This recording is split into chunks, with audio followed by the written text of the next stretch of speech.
lección de historia del siglo XX de Europa. Yo les voy a proponer un viaje de norte a sur, de este a oeste, de 100 años, una mirada telescópica en la que les voy a invitar a hacer una lectura crítica del pasado. Esa mirada telescópica comprobarán que de vez en cuando la dejo, cojo un microscopio, me detengo en aspectos muy relevantes, de lo que ustedes van a estar muy interesados. Voy a empezar con una referencia básica, clásica, la del historiador Eric Hobsbawm, que estableció hace ya un tiempo una interpretación que los historiadores seguimos mucho, repito, es ya clásica, una interpretación de la historia del mundo moderno. Según Hobsbawm, había un largo siglo XIX, que empezaba con la Revolución Francesa, en 1789, y acababa con la Primera Guerra Mundial. ¿Por qué hablaba él de un largo siglo XIX que cubría finales del siglo XVIII y principios del siglo XX? Porque él creía que desde finales del siglo XVIII se había producido una combinación de revoluciones políticas e industriales que habían iniciado una gran transformación social, posiblemente la transformación social más importante que había visto el mundo desde el neolítico. Sin embargo, según Hobsbawm, la Primera Guerra Mundial marcó el derrumbe de esa civilización occidental, capitalista, burguesa, liberal. Y a ese siglo XIX largo le siguió un siglo corto que iría desde 1914 hasta 1991, hasta la desintegración de la Unión Soviética, el último vestigio de ese siglo XX corto que había empezado con la Primera Guerra Mundial y con la Revolución Bolchevique. Muy bien, esta periodización, que es muy aceptada, que divide el mundo o el mundo europeo entre una primera mitad del siglo XX violenta y una segunda mitad pacífica, de desarrollo, es una mirada centrada en Europa occidental. Es una mirada muy británica, muy francesa, que ignora los diferentes procesos históricos de una amplia región de Europa, del centro de Europa, del este de Europa y, por supuesto, de los países mediterráneos, por supuesto, de España. Con lo cual, lo que les voy a ofrecer es una mirada diferente, una mirada que va a tener en cuenta a los países mediterráneos, una mirada que va a tener en cuenta a los países del este. Europa, en 1900 es cuando empieza para mucha gente el siglo XX, esa noche del 31 de diciembre de 1899, la gente se echó a las calles a recibir el nuevo siglo. En 1900, Europa era el continente más rico, más poderoso del mundo. No solo más rico y poderoso, sino que tenía casi el monopolio exclusivo de la fuerza militar moderna.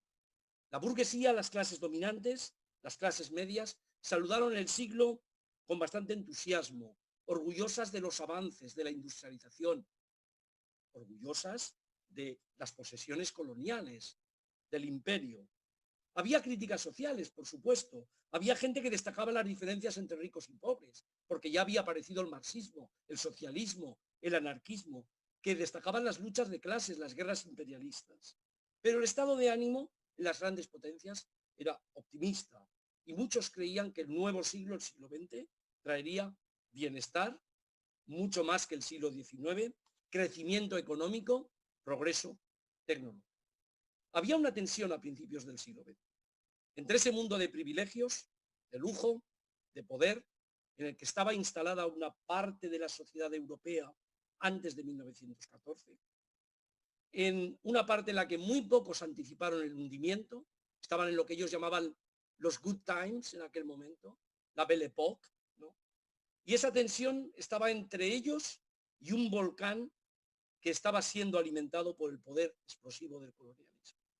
Digamos pues que el reparto oficial del gran pastel africano a finales del siglo XIX significó un punto de inflexión para un imperialismo nuevo donde las principales potencias europeas iniciaron una glorificación de la nación, de la patria, de la raza, lo que hemos llamado una combinación que después fue mortal entre el militarismo y el etnonacionalismo.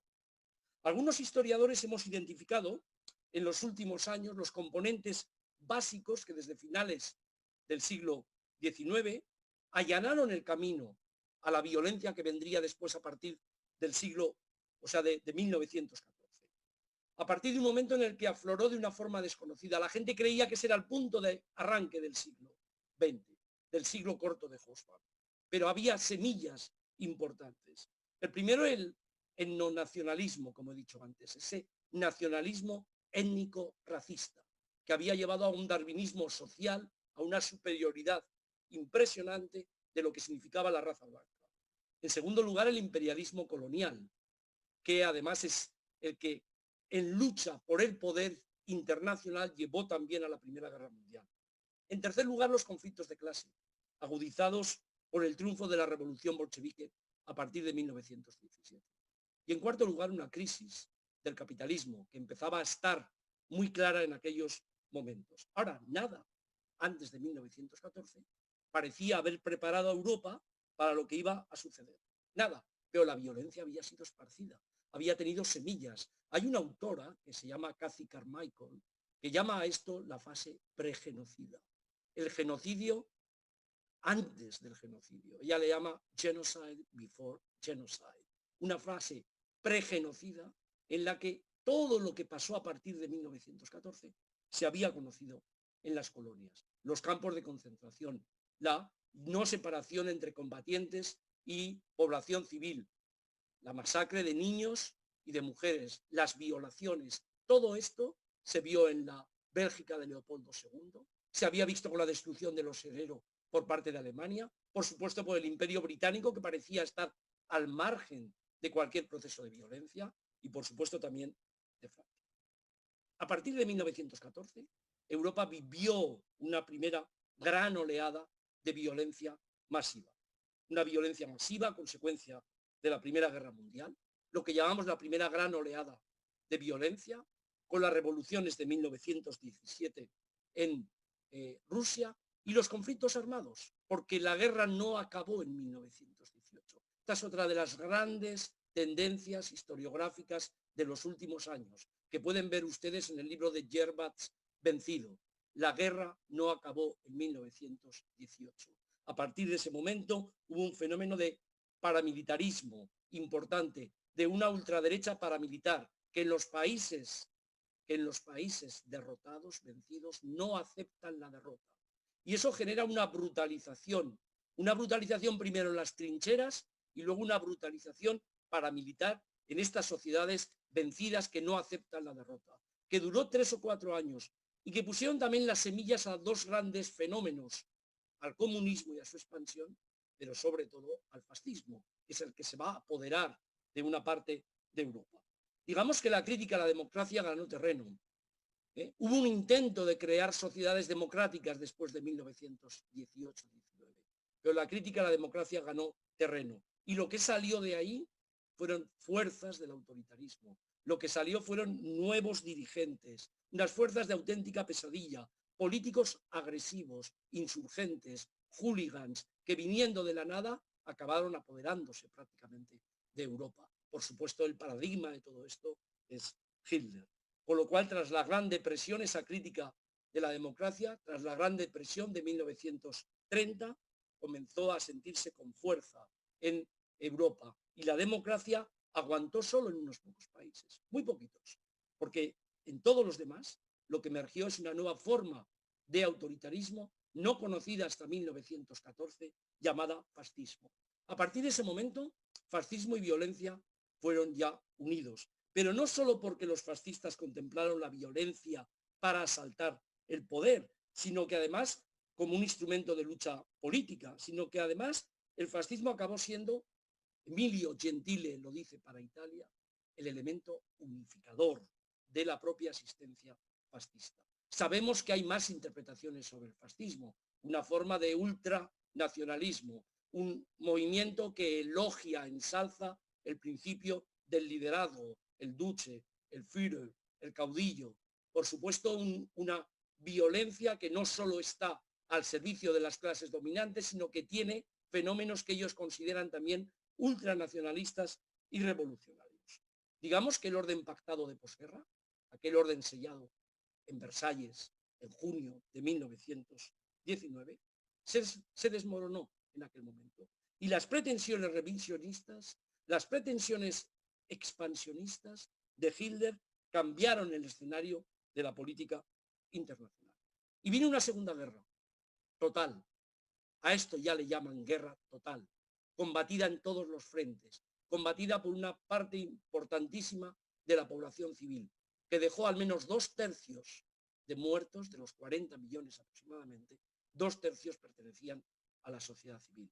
Digamos que en 1945, cuando se acabó aquella guerra, se había acabado también todo lo que era la persistencia del antiguo régimen, de aquel dominio aristocrático, burgués, de clases dominantes, que había desarrollado su gran edad de oro en el siglo XIX y a principios del siglo XX. Hay un historiador que se llama Andrew Sinclair, que tiene una cita que les voy a leer, que parece que es absolutamente ilustrativa de lo que estoy diciendo, de lo que estoy marcando como evolución de aquella Europa. Dice, y leo textualmente, la Revolución Francesa fue la primera tumba del antiguo régimen.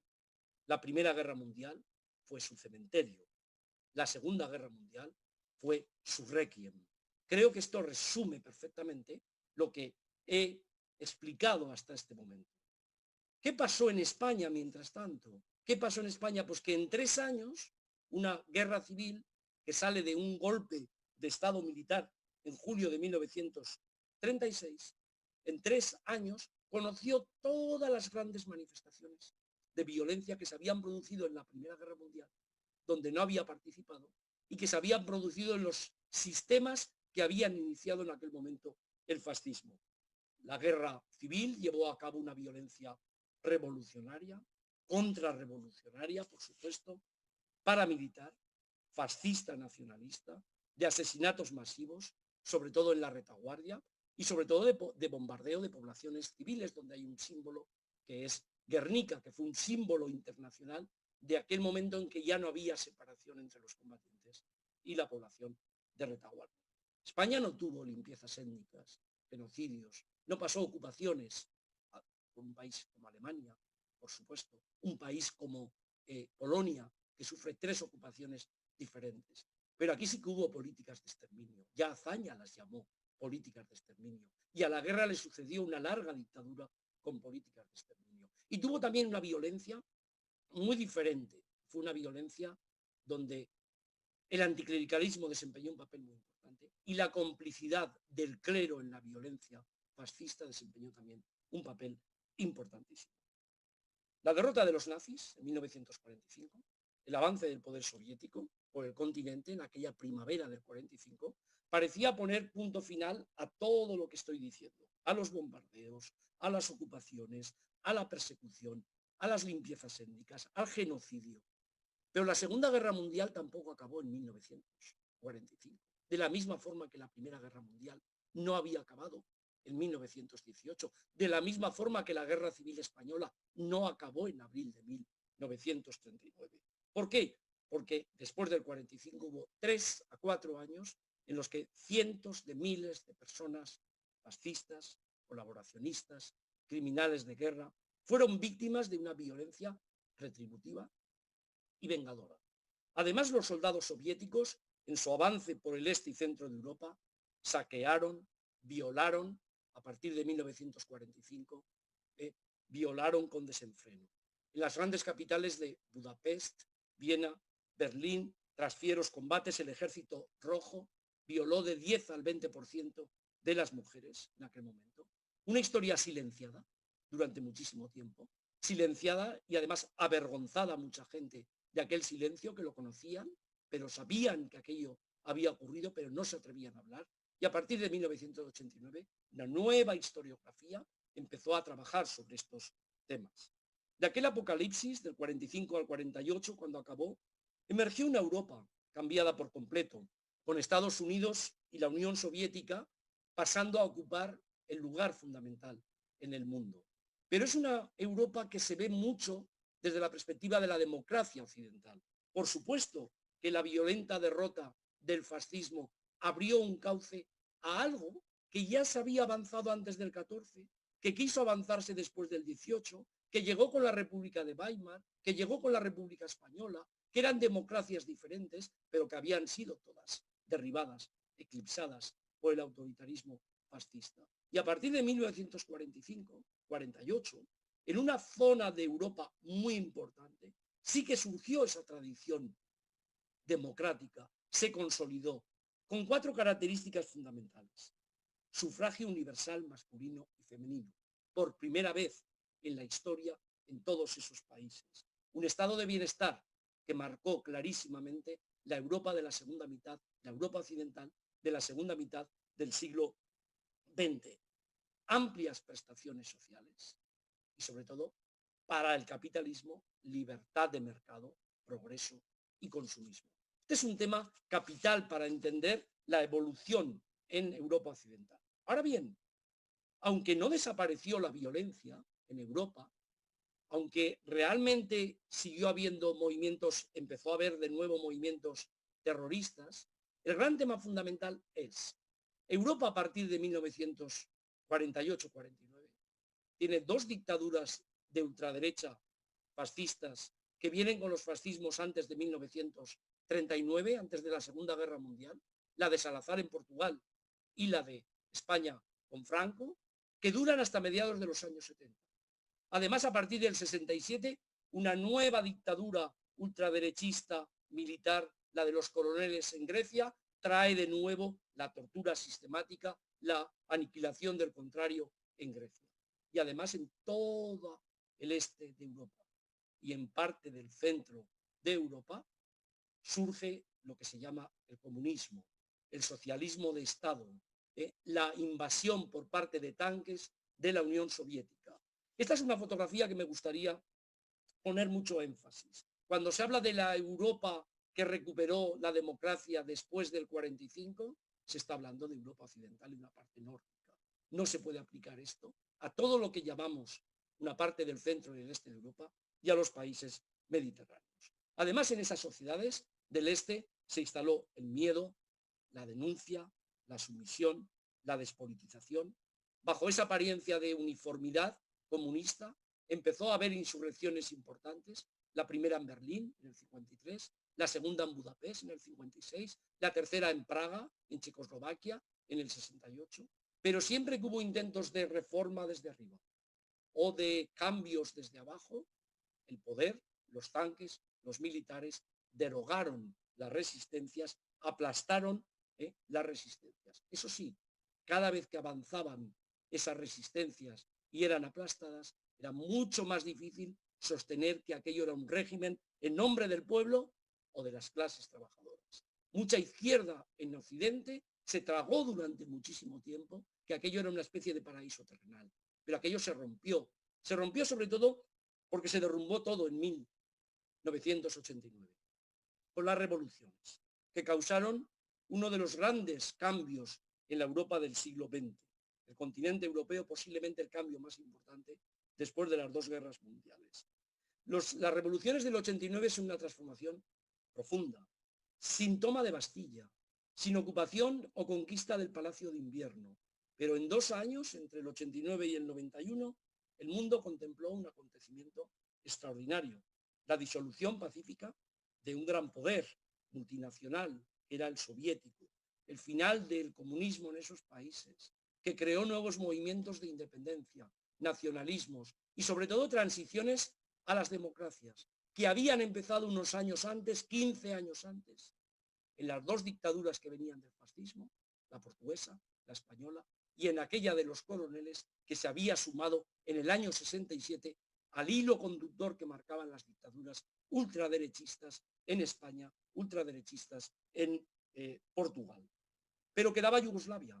Cuando parecía que el 90-91 acababa la historia, hablamos de Fukuyama, aquella famosa frase, este es el final de la historia, quedaba Yugoslavia, que apareció en el mapa desde comienzos de los años 90, en la portada de todos los medios de comunicación, con historias de masacres, de violaciones, de expulsiones, de desplazamientos de población, de fuerte violencia sexual, que nos ayudó a todos los historiadores a retomar la violencia sexual como un hilo conductor de las manifestaciones de violencia. Una violencia barata para los paramilitares, para los militares, para los revolucionarios, para los contrarrevolucionarios, y que nos llevó a explicar todo lo que había en Europa desde el genocidio armenio de 1915 hasta esa guerra en Bosnia, las guerras de secesión, de sucesión en la Yugoslavia, que había sido de Tito hasta los años 80. Digamos pues que mientras en Europa occidental se avanzaba ya la democracia, ahora con Portugal, con Grecia, con España, mientras se libraba una batalla sobre cómo integrar mejor a inmigrantes, se libraban batallas de globalización en Yugoslavia, en la antigua Yugoslavia, en vez de haber una transformación social del orden como había ocurrido en todos los demás países del bloque comunista, parecía que todo aquello volvía al pasado, a los Balcanes, a las guerras de antes de 1914. Es interesante comprobar en este viaje que estoy haciendo cómo se recuerdan esos pasados. Yo diría que esto es un pasado fragmentado en múltiples piezas, con presentes divididos sobre el pasado, con memorias cruzadas. Y aquí sí que creo que hay un tema importantísimo, que es una frase que definió Todorov, Svetan Todorov, el historiador hace más de 20 años, que me parece muy importante para ver la diferencia entre lo que hacemos los historiadores y esas memorias cruzadas. Y leo textualmente.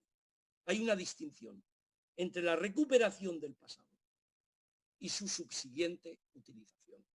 Digamos que nosotros recuperamos el pasado, hacemos un esfuerzo profundo por recuperar el pasado. Y después viene la utilización, libre en muchísimos casos, una utilización sesgada con usos políticos, abusos políticos de la historia, que no está ya en nuestras manos. Y voy a ir concluyendo, para respetar este tiempo en Twitter, voy a ir concluyendo con algunas cosas que, como decía antes, las voy a mirar con microscopio. Digamos que el siglo XX, para las generaciones que nacieron a finales de él, para las generaciones que están naciendo en el siglo XXI, el siglo XX será recordado por muchas cosas, pero será recordado sobre todo por fenómenos extremos de violencia, que sacudieron sociedades que se creían libres porque habían llegado desde la Ilustración a grados altísimos de civilización.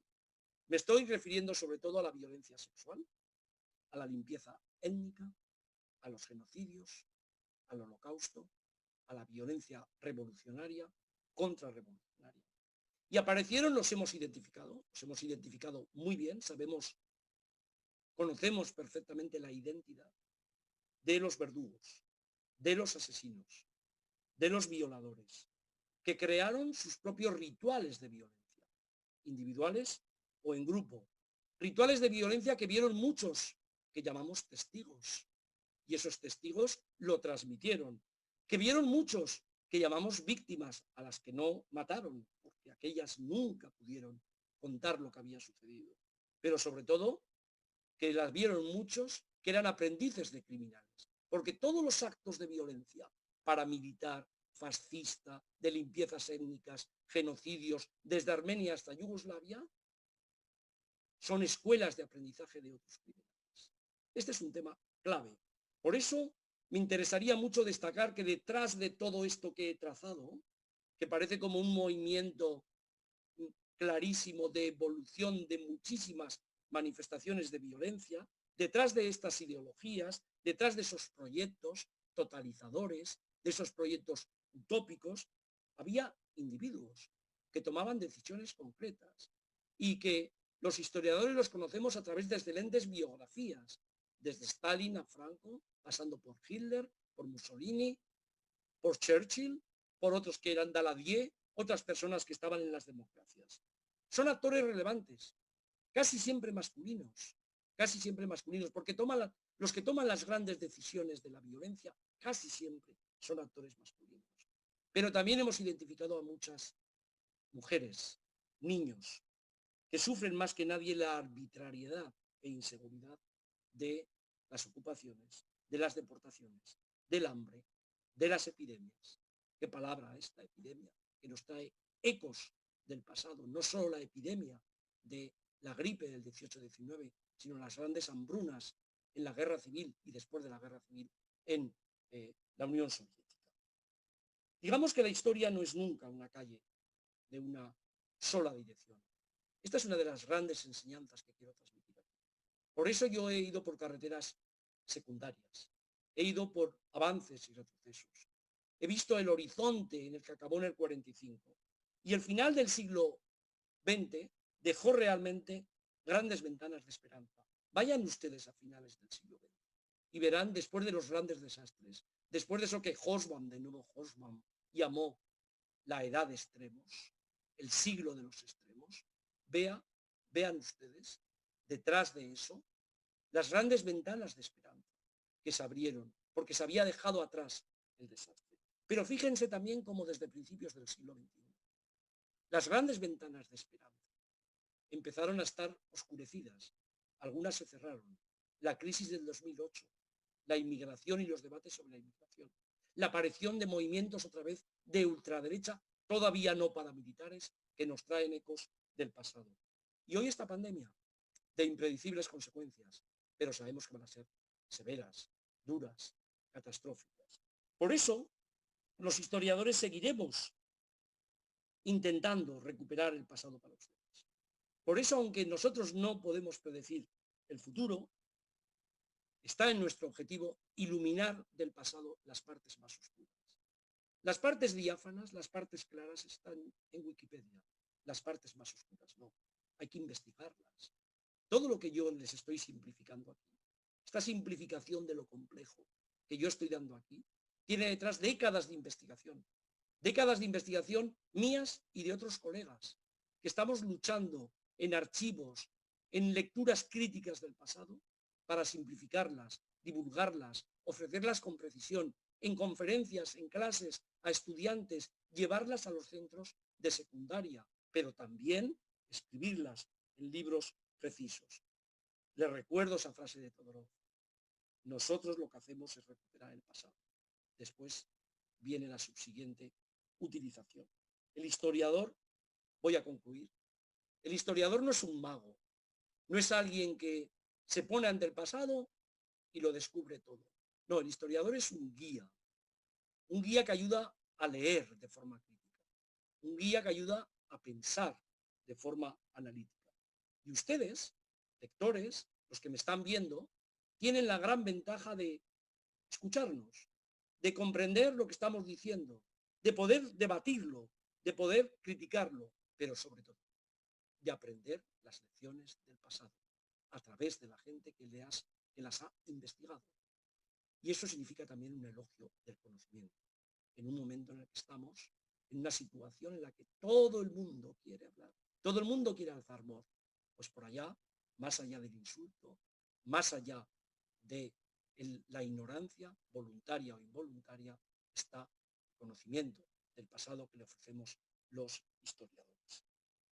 Cuídense, cuiden a sus familias, quédense en casa, vamos a salir todos, vamos a tener un respeto y un momento de silencio, todos para las víctimas, para las personas que están muriendo. Y si esta lección de historia les ha gustado, si esta lección de historia les resulta atractiva, si les ha resultado instructiva, me lo digan, y les prometo que volvemos a encontrarnos aquí en algún momento, en Twitter, en Facebook, en las redes sociales, pero también, sobre todo, en las lecturas. No dejen de leer, no dejen de aportar inteligencia a esta sociedad civil que la necesita en medio de la ignorancia, en medio del insulto, en medio de gente que está, de alguna forma, no respetando las normas básicas de lo que es la sociedad democrática.